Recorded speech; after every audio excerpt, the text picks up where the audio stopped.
Refractive errors causing abnormal head posture. Dr. Monisha Mohan. She is consultant at Halia Hospital, Palakkad. At the outset, I would like to thank Dr. Neena ma'am for having me for this IC. So I think most of the audience will relate with this topic with me because can refractive errors cause abnormal head posture? So the moment a patient comes to us with a head posture, we tend to directly refer it to a strabismologist. And it's like a jigsaw puzzle to us. We don't even want to look at it anymore. So the purpose of an AHP in ocular-driven cases are many, like what we saw. But in case of refraction, it could be to improve vision, to maintain BSV, to improve visual comfort. Okay, so look at the incidence. So you must be wondering, look at the incidence, just one case and two cases in 116, 188 cases, one case of refractive error. Why are we even discussing this then? So even though it is so less, it is our domain because nobody else is going to correct this refractive error except an ophthalmologist. So coming to refractive errors, it could be because of uncorrected or incorrect refraction, or an incorrectly made spectacle lens. That's very, very important to know. So as the visual demand increases, the AHP would increase. So you're asking the patient to read from 660 to 69. So you might see the AHP increasing at the level of 612, 69. So because that is visually driven, patient needs to give more concentration at that levels. That's when you're going to see the AHP. And it is abolished by a simple test, which is a pinhole test. Okay, so here is a child. So look at her. So she was watching TV and taken this the video. So she has a right eye 6.6 and left eye 6.24 and has a cylinder of minus 2.5 sil at 20. It's an oblique astigmatism. So with her glasses, she is completely corrected. So she is trying to fixate in the right eye because that had a better eye. So an oblique astigmatism is one of the most common cause of a refractive error. So they can have a face turn or a head tilt or both. So usually you can see that they can have this face turn and try to make this linopic slit effect by using the lid fissures. So that's why they have a face turn. So hyperopia and AHP. So this is a 5-year-old boy who had a AHP of chin down. So a high symmetric hyperopia can present like this. Note that he did not have any significant strabismus nor a AV pattern. So why do they have so? So he is just using a physiological V pattern.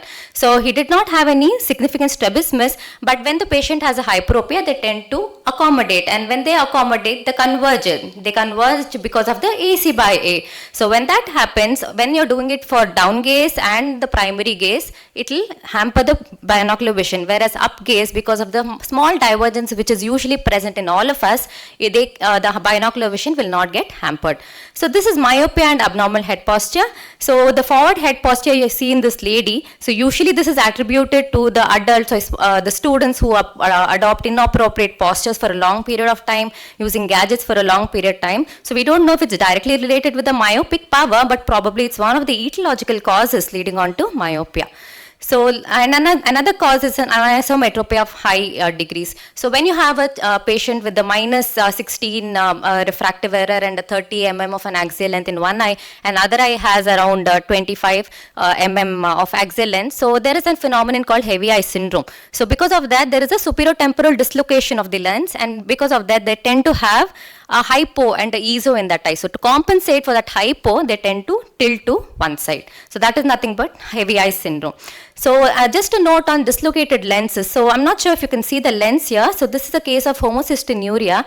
And an ectopic lentis. So here there is a loss and tear of zonules, and this makes the lens very dynamic. So when the patient is having a right head tilt, the lens kind of tilts to the right. The patient has a left head tilt, the lens kind of tilts to the left. So these patients are very, very difficult to treat. Trial may be needed, and you'll have to give them glasses, send them home, check for the best vision, check for the AHP. If they're having no difficulties, then they can dispense it. Otherwise, we'll have to sometimes just give an unilateral correction. So I was telling you about incorrect spectacle lenses. So myopia, if they're undercorrected or overcorrected, they don't want the visual axis to coincide with the optical axis. So they tend to have a face turn or this look in the sideways in the spectacles. So cylindrical lenses, like I told, most of the times it's a head tilt. Either they would tilt their glasses or they would tilt their head. The easier would be to tilt their head. And then the hyperopes will look through the periphery of the lens. Now refractive errors with nystagmus and strabismus, many a times you can see these overlapping conditions. So this was the same boy who had a high hypermetropic hyperopia and a nystagmus. So now he is using the right face turn because he has a left null gaze for the nystagmus, and then the chin down for the hypermetropia. So at least one of the components will get corrected if you correct them with the spectacles.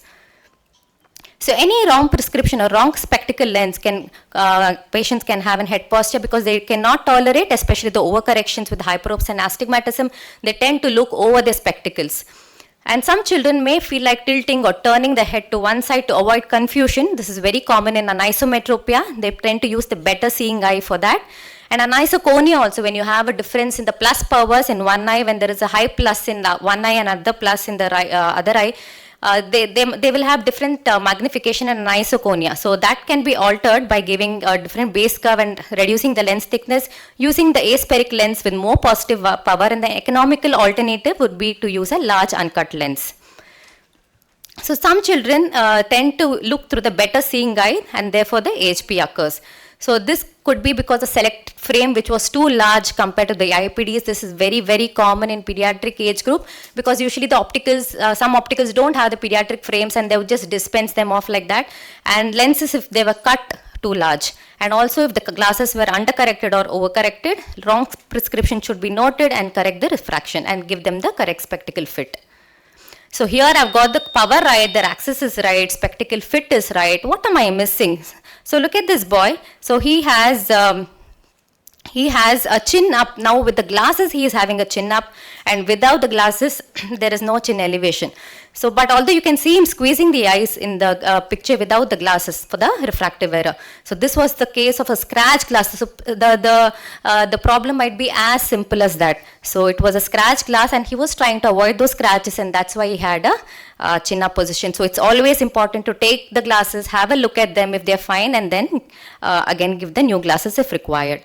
So to conclude, I would say that AHP due to refractive errors can be due to many reasons, but it occurs due to improvement in visual acuity and better binocular vision in refractive errors, and it is something that must be noted and taken care before anything else. A simple pinhole test is all that is required to diagnose these, and the best part about it is you did not have any referrals. You can do it it can be done by any ophthalmologist. Thank you.